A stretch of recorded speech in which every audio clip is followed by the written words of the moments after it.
my name is Lydia Batikolikoli. I'll be doing a video case study of General Motors company and how it went into bankruptcy. This is based on chapter 11, which is organization structure and control. Our group members consist of Amelia, myself, and Kavnil. Amelia has probably discussed question 1. I'll be doing question 2, and Kavnil will be doing question 3 and the conclusion. Okay, for this video case study, the topic is a match for organizational structure and control. Okay, question 2 is what are some of the organization controls are lacking in the old General Motors? Firstly, the definition of organization controls refers to the processes by which agents are able to establish and maintain control over the organization. Some of the things that were lacking in the old General Motors was firstly, the structure of the old GM was primarily focused on reducing costs only, therefore failing to comply and implement reasonable standards. The second point is conflict of interest was common between industrial heads and shareholders. Example of this is the Du Pons family.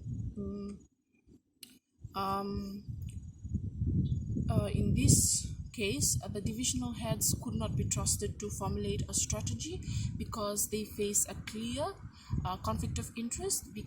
Instead of looking out for the company's welfare as a whole, they would inevitably favor their own turf, nor could high-level executive be well enough informed of how to properly manage the company as a whole.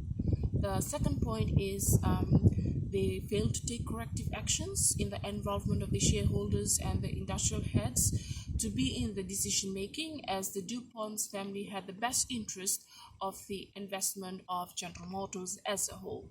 Lastly, General Motors at that time failed to compare and measure performance, as the old General Motors was basically focused on decentralization. Mr. Sloan at that time believed that federal decentralization and the controlling of shareholders in those decades was a necessity to oversee the investment of General Motors, because in his leadership he thought he needed their cooperation. So whatever Du Pons family insisted on the overall welfare of the company and its best interest. Okay, moving on. The other question is, what are some of the organization controls that are needed in the new General Motors? Firstly, they need good financial measures and controls should be implemented. Secondly, implementing and executing a reasonable budget in order to gain higher profit margins. Thirdly, teamwork and equal distribution of power between leaders and managers at the new General Motors is vital in order to move forward with changes and achieving company goals.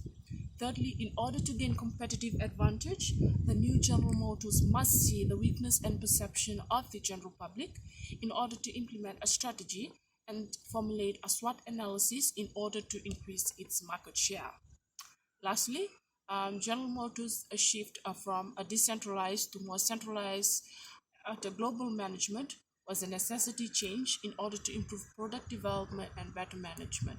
This is because 60% of what is owned in General Motors was bought by the US government, and that's why the shift from the company from General Motors Corporation to a General Motors company was a necessity, and to oversee the overall of the business, Barack Obama and the other political shareholders, they had to bring in a manager to oversee General Motors from another perspective. He was not in a field from an automotive or innovations. He came to improve the standards and uphold General Motors vision.